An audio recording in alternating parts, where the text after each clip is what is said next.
Olá pessoas, tudo bom com vocês? Aqui é a professora Jamilis e nós iremos falar sobre o transcendente. Vamos lá? Para iniciar, nós iremos falar um pouquinho o significado da palavra transcendente. O termo transcendente carrega o significado de superar limites. Então, quando nós pensamos na palavra transcendente, no termo, no significado que aparece nos dicionários, nós sabemos que ele é superação de limite, ultrapassar o limite. E aí nós podemos pensar em Bolt, quando ele consegue correr além do limite que ele já corria. E aqui nós temos o exemplo de um mestre que tem como objetivo superar os limites dos seus aprendizes no anime Black Clover, certo? E o que é o transcendente? Quando a gente pensa na palavra transcendente, o termo é superar limites. Mas o que é esse transcendente? Nós temos alguns exemplos que ficam bem fácil de se compreender quando nós pensamos nos super-heróis, nos heróis da Marvel, que vocês conhecem, nos heróis da Bíblia, no próprio Deus. Ele sempre está superando, ultrapassando os limites. E que limite? O limite que nós conhecemos como sendo algo intranspassável. Então, quando eu não consigo superar aquilo e ele é superado por alguém, aquilo é a superação dos limites. Aqui nós temos dois exemplos de pessoas que são intangíveis. A visão da religião sobre o transcendente. Nós primeiro, antes de falar sobre a visão da religião de modo geral, primeiro nós temos que compreender que a ideia de transcendente dentro da religião é a compreensão de Deus, de um ser superior. E aí dentro do conhecimento religioso, da visão da religião, transcendente pode ser compreendido como Deus, como um ser supremo. Mas quando nós falamos em Deus, nós esquecemos de falar também que dentro da visão religiosa não existe apenas Deus masculino. E aí que eu quero que a gente comece a compreender. Qual é a visão do transcendente, do ser supremo em algumas religiões? Alguns compreendem Deus como um transcendente, como um pai bondoso, protetor, que aí tem a figura de Jesus. E outras religiões veem o transcendente como uma mãe protetora, compreendem o transcendente como uma guerreira, que aí acontece muito isso nas religiões gregas. E aí nós iremos agora apresentar um pouquinho dessas visões que acontecem.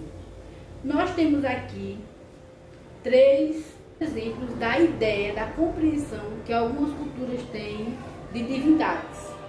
Thor, que é um homem dentro da cultura nórdica, que tem poderes de raio,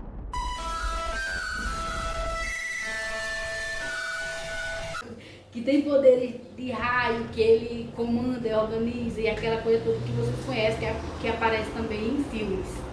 A deusa da mitologia grega, Atena, que ela tem outras características. Primeiro, ela é uma mulher, e aí já vai quebrar alguns paradigmas quando a gente pensa, principalmente paradigma significa modelo, que a gente pode pensar na questão cristã.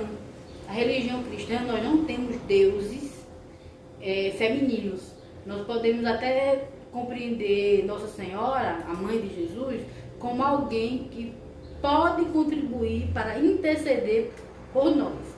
Mas ela não é considerada uma deusa dentro da religião. Os deuses são todos masculinos. Todos eles são masculinos.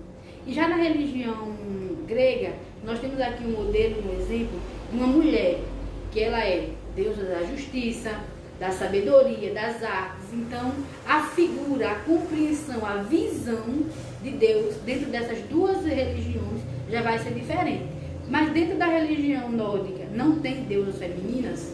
Tem sim. Mas aqui nós estamos colocando a visão de Deus, a ideia que se compreende de Deus nessas duas culturas.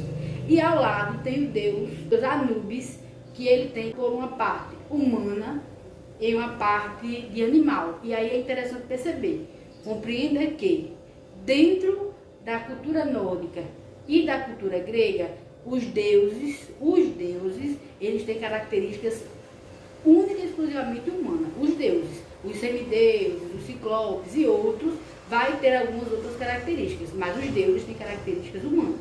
Já dentro da cultura egípcia, com o deus Anubis, que nós estamos representando aqui, que é o deus da morte, do submundo, ele vai ter características diferentes. A ideia que se tem deste deus é diferente. Que ideia é essa? É de um deus metade homem, metade animal.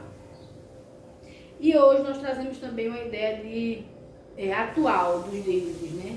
Nós temos aqui nós temos dois deuses, a compreensão de duas culturas totalmente diferentes, o cristianismo e as religiões de matriz africana. Desse modelo aqui nós trouxemos para vocês a figura de um deus considerado um deus malandro, que é um orixá, e que ele faz alguns jeitinhos para conseguir alguma coisa.